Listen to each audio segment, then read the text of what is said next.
গৃহপ্রবেশ সিরিয়ালে আজকের পর্বে আপনারা দেখতে পাবেন মোহনা এসে শুভলক্ষ্মীকে বলছে, শুভলক্ষ্মী, সবকিছু খাবার আমি তৈরি করে দিয়েছি, আর কি কিছু খাবার করতে হবে? যদি বলো তাহলে আমি ব্রেকফাস্টটা করে দিতে পারি, তারপর আমাকে হসপিটালে যেতে হবে।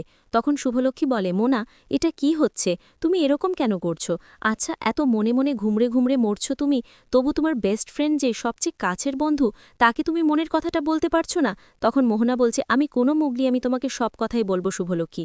আমার যে তোমার মুখখান দেখাতো যে আমি লজ্জায় মরে যাচ্ছি, মনে হচ্ছে কখনো কখনো নিজেই আমি মরে যাই। আমার দাদা এভাবে কুকুরতি করবে আমি স্বপ্নেও ভাবতে পারিনি গো। তখন বলে, তখন শোনো, এই সব কিছু চিন্তা দূর করো, তুমি না আমার বেস্ট ফ্রেন্ড, তাই বলছি আমাদের একটাই লক্ষ্য, আমরা দুজনে মিলে সিরিকে বাড়িতে ফিরে আনব। তখন বলে, আচ্ছা ঠিক আছে, তবে তাই হবে। আমি যদি তোমাকে হেল্প করতে পারি তাহলে আমার থেকে খুশি কেউ হবে না। যদি আমাকে দাদার বিরুদ্ধে অনেক বড় কিছু আগেনস্টে লড়তে হয়, তবু আমি লড়তে রাজি আছি। তখন সেখানে কেশব আসে, আর তখন শুভলক্ষ্মী বলে, কেশব, তোর কাকে আগে তুই বুঝে তো আমরা মিস্টার সেনের বিরুদ্ধে কি প্রমাণ খোঁজার চেষ্টা করছি। যেই বলতে যাবে ঠিক তখনই কেশবকে ওর গার্লফ্রেন্ড ফোন করে। তখন বলে, আসছি, জাস্ট 5 মিনিট, বলে চলে যায়। তখন শুভ বলে, বাবা, এমন কে ফোন করলো যে মায়েদের সামনে কথা বলা হবে না? তখন মোহনা বলে, কি, আমাদের ছেলেরা বড় হয়েছে তাই বলছি। তখন বলে, আমার একটু ভয় পায়, তাই জানো, যদি উল্টাপাল্টা কোনো কাজ করে। তখন মোহনা বলে, আমাদের বাড়ির ছেলেমেয়েরা কখনো উল্টাপাল্টা কাজ করবে না।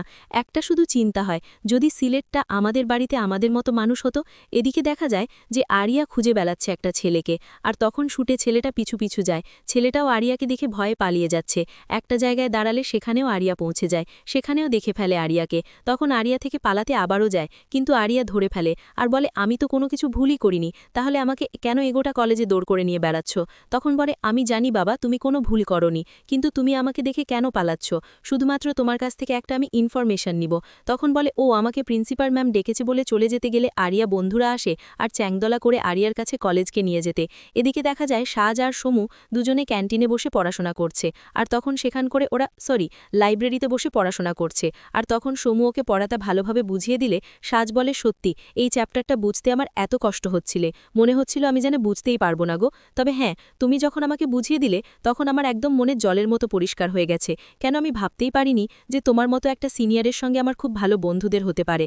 এদিকে সেই ছেলেটাকে চ্যাংদলা করে নিয়ে এসেছে, নিয়ে এসে আরিয়ার কাছে পৌঁছে দেয়। আর তখন আরিয়াকে জিজ্ঞাসা করে, আচ্ছা আমি কি করেছি যে আমাকে তুমি আমাকে এভাবে ধরে নিয়েছ?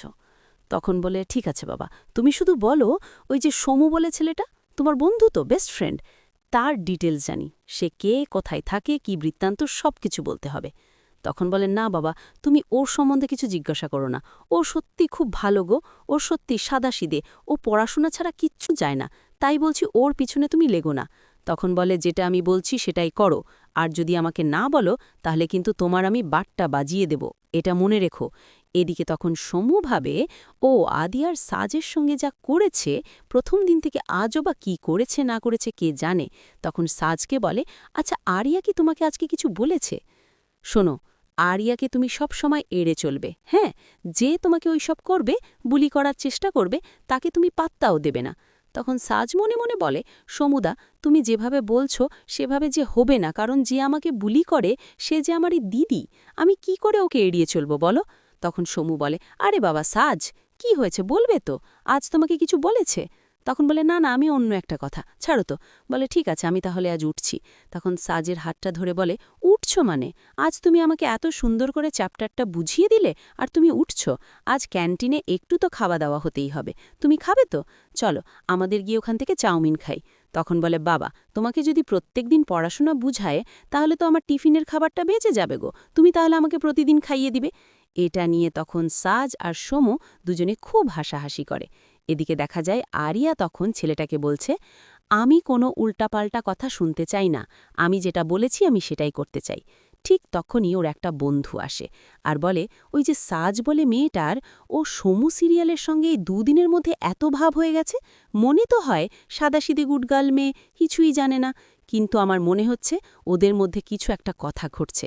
তুই দেখ, এই দেখ, ভিডিওতে সব কিছু বুঝতে পারবি।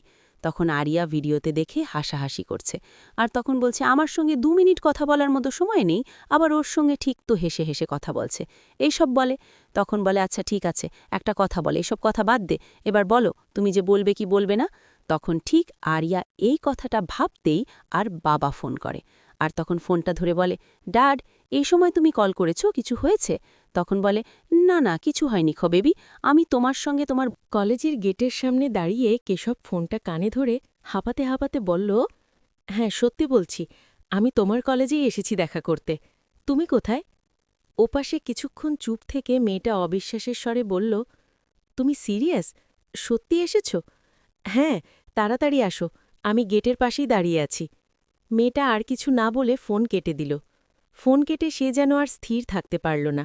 ব্যাগটা কাঁধে তুলে ক্লাসরুম থেকে প্রায় দৌড়ে বেরিয়ে গেল। কিন্তু গেটের দিকে যাওয়ার আগেই তার ফোন আবার বেজে উঠল। স্ক্রিনে ভেসে উঠল, দাদা কলিং। সে একটু থেমে কলটা রিসিভ করল। হ্যালো দাদা, তুই এখন কোথায়? কলেজেই তো। আমি কিন্তু আজকেই আসব তোদের বাসায়, কথা আছে। মেয়েটা অস্বস্তিতে পড়ে গেল।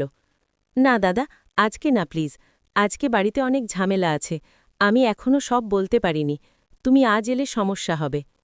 ওপাশে কণ্ঠটা একটু কঠিন হয়ে উঠল। কিসের সমস্যা? তোদের রিলেশন আছে, এটা লুকিয়ে রাখবি আর কতদিন? আমি বলবো, কিন্তু একটু সময় দাও। মেয়েটার চোখে পানি চলে এলো।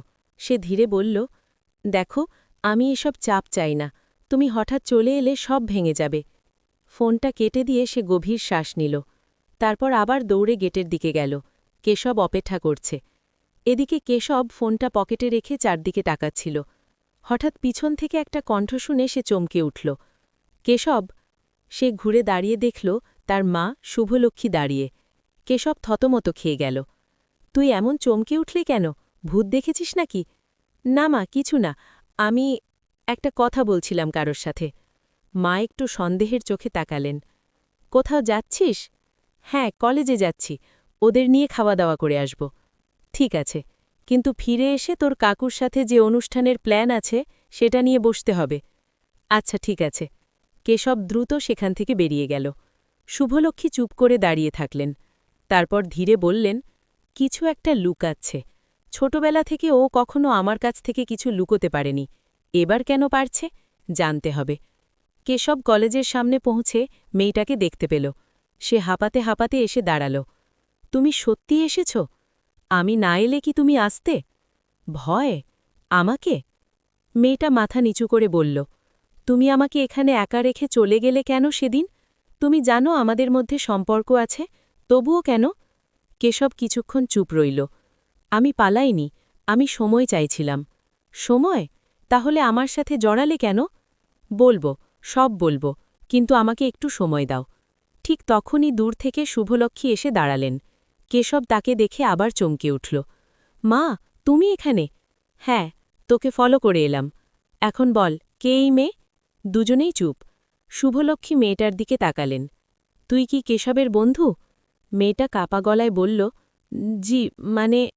কেশব বাধা দিল। মা, আমি বলবো, কিন্তু এখন না। মা শান্তস্বরে বললেন, ঠিক আছে, তবে আজকে সবাই বাড়ি চল। সন্ধে বাড়িতে ডাইনিং টেবিলে খাবার সাজানো। শুভলক্ষ্মী নিজে হাতে খাবার তুলে কেশবের সামনে ধরলেন। আজ আমি তোকে নিজের হাতে খাওয়াবো। কেশব হাত বাড়াতে গেলে মেয়েটা যে এখন বাড়িতে অতিথি হিসেবে এসেছে হঠাৎ তার হাত ধরে ফেলল। আপনি কেন খাওয়াচ্ছেন? মা বলে খাওয়াচ্ছি। মেয়েটা ধীরে বলল, সেদিন আপনি নিজেই বলেছেন আপনি আমার মা নন, তবু আজ এত আদর করছেন কেন? ঘরে নিস্তব্ধতা নেমে এলো।